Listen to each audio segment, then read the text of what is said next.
शाहपुर जिला कलेक्ट्रेट से सीधा दृश्य आप देख पा रहे हैं, जहां ठगी पीड़ित जमाकर्ता परिवार संघर्ष समिति का ये 46वें दिन भी धरना लगातार जारी रहा। कल हमने देखा कि उदयपुर में नगर में आदर्श क्रेडिट कोऑपरेटिव सोसाइटी अभिकर्ता और निवेशक संघ का बड़े जन भुगतान आक्रोश रैली का आयोजन किया गया।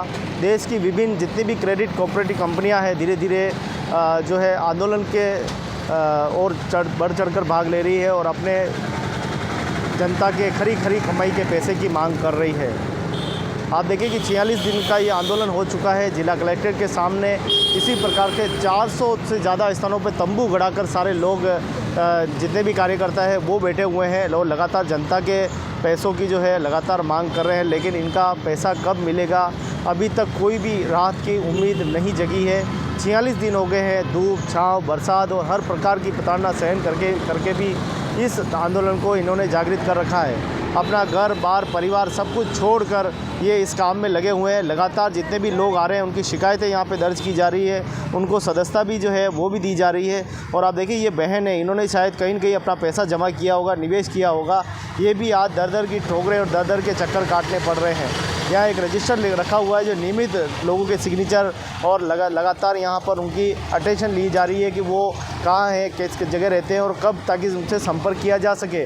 वहीं हम देखें तो देश के एक ऐसे हालात है जहाँ भ्रमित करने वाले लोग ज़्यादा है और लोगों को लगातार ऐसे जो कार्यकर्ता है वो लोगों को गुमराह करके गलत पोर्टल पे गलत तरीके से जो है उनका पैसे दिलाने की बात कह रहे हैं और कहीं न कहीं अपनी जिम्मेदारियों से भागते हुए दिखाई दे रहे हैं। इसी क्रम में आप देखें कि 46 दिन का ये धरना हो गया है और ये अपनी हिम्मत अभी तक इन्होंने नहीं हारी और लगातार मार खा के भी बैठे हुए हैं। कई पतानाएँ जली, कई पुलिस वाले परेशान करते हैं, कई लोग आलोचनाएं करते हैं, राहगीरी आते जाते आलोचनाएं करते हैं, तुम तो चोर हो, तुम पैसे खा गए, कई पतानाएँ यहाँ झेलनी पड़ती। लेकिन फिर भी उससे ऊपर उठकर ये नागरिकों के हक और अधिकार की लड़ाई लड़ने के लिए लगातार जो है यहाँ पर डटे हुए हैं और लगातार ये संघर्ष को बढ़ाए हुए हैं। हमने कल देखा कि किस प्रकार से आदर्श क्रेडिट कोऑपरेटिव सोसाइटी के लोगों का गुस्सा फूटा और उन्होंने हल्ला बोल प्रदर्शन किया। उसके साथ ये भी अछूते नहीं थे, ये भी उसके साथ में ही थे और उन्होंने सबने मिली जुली संगठन के साथ साझेदारी में ये संगठन को एक मूल स्वरूप प्रदान किया। और अगर वास्तव में देश की 3 लाख कंपनियां इसी प्रकार से अपने छोटे छोटे समूह में अगर उतर जाए तो मुझे लगता है कि ये इनका आंदोलन जो है वो साकार हो सकता है, क्योंकि ये सरकार के सामने न कोई याचना कर रहे हैं, न सरकार से कोई दान लेने की बात कर रहे हैं। ये बात कर रहे हैं अपने ही भुगतान की, जो इन्होंने अपनी मेहनत से जिस धन को इन्होंने संग्रहण किया है, जिस धन को कंपनियों में जमा किया है, उस धन को संग्रहण करके जनता तक वापस पहुंचाने का बात कर रहे हैं। ये न किसी योजना की बात कर रहे हैं, न किसी लालच की बात कर रहे हैं, ये लोगों के हितों के लिए लगातार 46 दिन से संघर्ष कर रहे हैं। आइए इनकी जुबानी सुनते हैं। जय हिंद, जय भारत।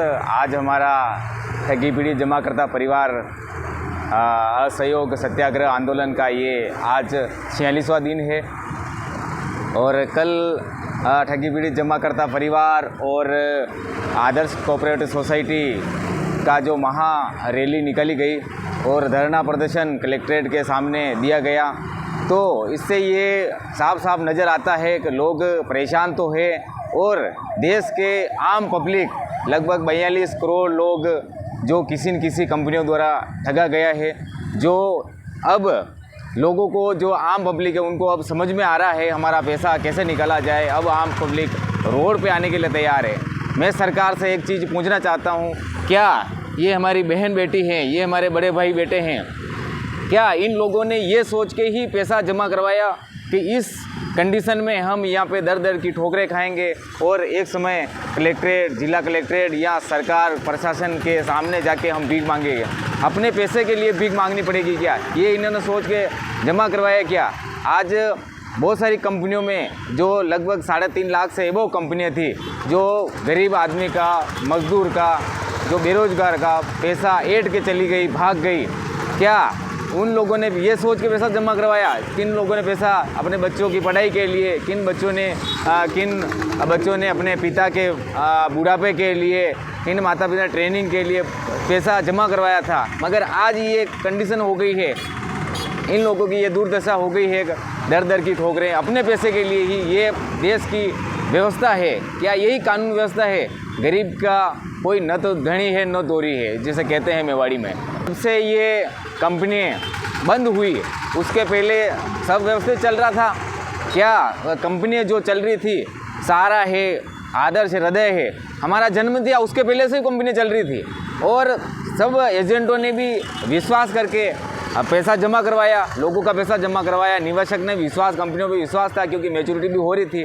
मगर जो ही ये 2014 में सरकार, न्यू सरकार बनी, इन्होंने न सोचे समझे, न इन आम आदमी का, गरीब लोगों का सोचा, एक ही झटके में कंपनी बंद कर दी और आने के बाद में आम आदमी रोड पे आ गया क्योंकि लोगों ने जो कमाया था वो बैंकों में जमा कर, जो क्रेडिट कोऑपरेटिव सोसाइटी थी उनमें जमा करवा दिया पैसा और वो लोग रोड पे आ गए। तो इसीलिए हमने सरकार चुनी है क्या? क्योंकि अगर ये सरकार अगर ध्यान नहीं देती है तो अभी जो उपचुनाव हो रहे हैं, अगर इस उपचुनाव में इनको पता चल जाएगा कि गरीब का हाय क्या होती है। सरकार का एक नारा था स्वस्थ भारत, एकता, उसकी जैसे धर्म के नाम पे जो सत्ता में आए और आम आदमी का सुनने वाला कोई नहीं है। अगर आम आदमी की, गरीब आदमी की आज की तारीख में कोई सुनने वाला, हमने विश्वास किया सरकार पे, जो भी नई सरकार बनी उन पे विश्वास किया था हमने कि ये हमारी गरीब की भागीदारी निभाएंगे, गरीब की बात सुनेंगे। मगर आज की तारीख में न तो कोई भी पार्टी मुझे नहीं नज़र आती है कि ये हमारी आम आदमी की, गरीब आदमी की कोई सुनने के लिए तैयार हो, क्योंकि ये एक ऐसे ही बहकाने वाली सरकार है, यूँ कह सकता हूँ मैं। सरकार से कहना चाहता हूँ, जैसे कोई गरीब आदमी अगर लोन लेता है तो उसके बारे में कितनी रिकवरी होती है, मगर जो चोर, डाकू, बदमाश जो अरबों करोड़ों रुपए देश का पैसा लेके बाहर भाग गए हैं, उनकी क्या है? गरीब की कोई सुनने वाला नहीं है। पैसे वाले तो सब नेता, अभिनेता जो भी है सब उनके साथ में हैं, मगर एक आम आदमी के कोई सुनने वाला नहीं है। सपने सब दिखाते हैं, सत्ता में जो आता है वो सपने दिखाते हैं, आपका ये वो कर देंगे, ये हो जाएगा, ये हो जाएगा। मगर हमारा जो पैसा जमा है, आज बहुत सारी योजनाएं निकलती है, गरीबों के लिए योजना निकलती है, बीमार के लिए योजना निकलती है, बहुत सारी बीमा फंड जो भी निकलता है, मगर हमारा पैसा जो जमा है, गरीब का पैसा जो जमा है, हमारे गाड़ी कमाई का जो पैसा जमा है, उसको कोई सुनने के लिए तैयार नहीं है। अरे हम तो चाहते हैं हमारा खुद का पैसा जो जमा है वही मिल जाए तो भी हमारे बहुत बड़ी बात है। 46 दिनों में आप व्यक्तिगत बताएं क्या आपने सहा है? मैंने 46 दिन 1 सितंबर 2024 से हम यहाँ पे सुबह 10 बजे से धरना स्थल पे पहुँचे और आज 46वां दिन है। हम यहाँ पे 46 दिन से लगातार बैठे हुए हैं। बीच में हमने रात दिन भी यहाँ पे बैठे हैं और शासन प्रशासन से अधिकारी भी आए, हमारे को यहाँ से घसीटते हुए हाथीबोल थाना में भी ले गए और वहाँ से भी हमने फिर छूट के आए।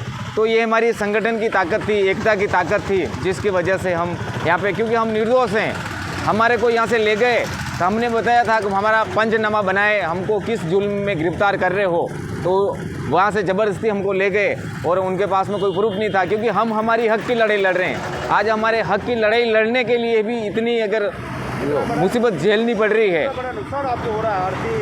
नुकसान तो हो रहा है सर, क्यों नहीं नुकसान हो रहा है। आज जब हम 46 दिन से यहाँ बैठा हुआ हूँ, मैं भी एक बिजनेसमैन हूँ, मेरा भी बिजनेस ठप हो रहा है। आज 46 दिन से घर छोड़ के कौन बैठना चाहता सर। अगर मजदूर आदमी भी हैं, अगर मजदूर आदमी 400 रुपये पर डे का कमाता, 500 रुपये भी कमाता है, तो आप देख लो 1.5 महीना हो गया, 1.5 महीने में कितना मेरा नुकसान हुआ होगा। अगर कोई आदमी 15,000 रुपये महीने कमा रहा, लगभग 25,000 तो उसका नुकसान हुआ है। तो अपने पैसे के लिए ही खुद का नुकसान अभी करना पड़ रहा है और क्या पता ये कब तक नुकसान हमारे को भोगना पड़े। ये अभी तक न तो आगे से कोई हमारे को सूचना मिल रही है, न हमारा कोई सुनवाई कर रहे हैं। इसमें सामाजिक परंपराओं में क्या जुड़ पाए गाँव से आप? सामाजिक परंपराएं जो त्यौहार गए थे उसमें भी नहीं जुड़ पाए? कहाँ सामाजिक जो भी त्यौहार थे, अभी नवरात्रि थी, सिर्फ मैं 1 दिन के लिए नवरात्रि में गया था और 9 ही दिन नवरात्रि यहीं पे स्थापना करी और यहीं पे हमने नवरात्रि के 2 अगरबत्ती यहीं पे करी, उपवास भी यहीं खोले हैं। धन देवता के पूर्वज और ये हमारे सामने इनको हमने धन देवता के पूर्वज, ये अगर हमारा कुछ उद्धार कर दें तो बढ़िया है। हमारी जो समस्या है ये आगे तक अगर पहुंचा दे तो बढ़िया है।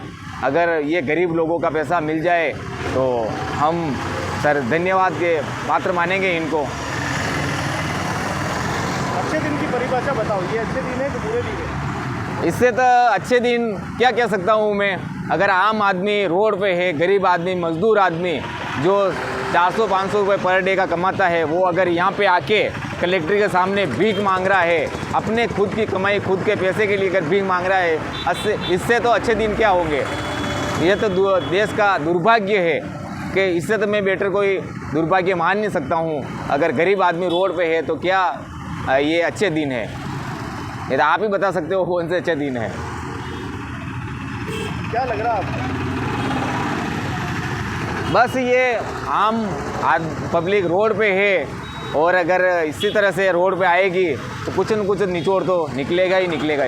जैसे कल हमारी जो आदर्श कंपनी कोऑपरेटिव सोसाइटी का जो रैली और धरना प्रदर्शन और ज्ञापन था, तो उसके साथ में हमारे ठगी पीड़ित जमाकर्ता परिवार के भी लोग हमारे भी साथ में थे और हमने भी ज्ञापन दिया।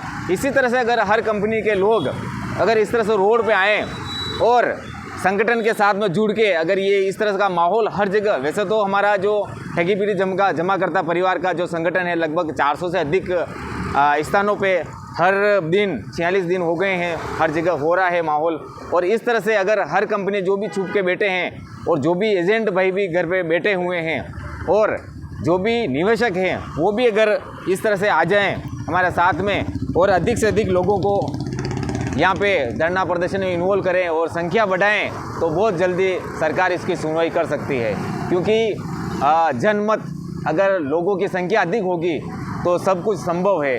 क्यों तो ये लोकतंत्र है, अगर लोगों की संख्या नहीं है तो लोकतंत्र में कुछ नहीं हो सकता है। जितनी भी क्रेडिट कोऑपरेटिव सोसाइटी हैं, लगभग 3.5 लाख कंपनी हैं, सभी 3.5 लाख कंपनियों के निवेशक एजेंट सभी एकजुट हो जाएं और ये एक आखिरी मौका है। और इस आखिरी मौके में अगर एकजुट होके अगर अपन ज्ञापन धरना प्रदर्शन और सभी साथी रोड पे आएंगे तो बहुत जल्दी इसकी सुनवाई हो सकती है। मैं एक ही नारे के साथ में कहना चाहता हूँ, निकलो बंद मकानों से, जंग लड़ो बेईमानों से। अगर घर के बाहर आप निकलोगे और अपने खुद की पूंजी जमा पूंजी है उसको लेने के लिए आपको सबको एक मंच पे और एक जगह आपको इकट्ठा होना पड़ेगा और देश को शासन प्रशासन को दिखाना पड़ेगा। और जो हमने एजेंट के साथ में जो हमने पैसा जमा करवाया है और जो हमने मान सम्मान खोया है, अगर इसी तरह से एकजुट होकर हम लोगों को पैसा दिला पाएँ तो जो हमारा मान सम्मान जो खोया हुआ है वो वापस प्राप्त कर सकते हैं।